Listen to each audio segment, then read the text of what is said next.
Hi friends, welcome to ఏఫ్హెచ్ kitchen. ఈరోజు మనం తయారు చేసుకోబోయే రెసిపీ, మనము ఇంతకుముందు క్యాబేజ్ కందిపప్పు ఉడికించేసుకొని దాని వాటర్ తీసుకున్నాం కదండి. దాంతో మనం ఈరోజు రసం చేసేసుకుందాము.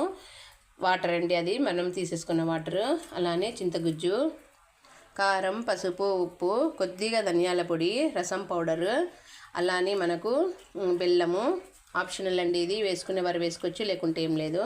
టమోటాలు, కచ్చాపచ్చగా దంచుకున్న వెల్లుల్లి రెబ్బలు, అలానే తిరువాత కోసము మనము ఉల్లిపాయ ముక్కలు, జీలకర్ర, ఆవాలు, కొత్తిమీర, కరివేపాకు. ముందుగా స్టవ్ మీద ఒక చిన్న గిన్నె తీసేసుకొని ఆయిల్ అయితే వేసేసుకున్నానండి. ఆయిల్ అయితే వేడైంది. ఇప్పుడు ఇందులోకి మనము జీలకర్ర, ఆవాలు వేసేసుకుందాం. ఉల్లిపాయ ముక్కలు, వెల్లుల్లి రెబ్బలు వేసేసి దీన్ని కొంచెం గోల్డెన్ బ్రౌన్ వచ్చే వరకు దీన్ని కుక్ చేసేసుకుందాం. చూడండి, గోల్డెన్ బ్రౌన్ వచ్చింది. ఇందులోకి మనము కరివేపాకు, అలానే ఈ మసాలాలన్నింటినీ వేసేసుకుందాము. వేసి ఒకసారి దీన్ని బాగా మిక్స్ చేసేసుకుందాం. ఇందులోకి టమాటాలు, కొత్తిమీర, అలానే మనం చింతపండు నానబెట్టుకున్న పులుసు వేసి దీన్ని బాగా మిక్స్ చేసేసుకున్నామండి.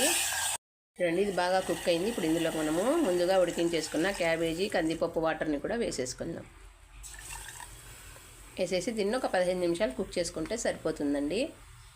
చూడండి, తగినన్ని నీరు కూడా పోసేసుకొని మనము దీన్ని అయితే బాగా ఒక 10 నుంచి 15 నిమిషాలు కుక్ చేసుకుందామండి. కుక్ చేసుకుంటే మనకి అన్ని ఫ్లేవర్స్ అనేది రిలీజ్ అయ్యి మంచి ఫ్లేవర్ అనేది వస్తుందండి.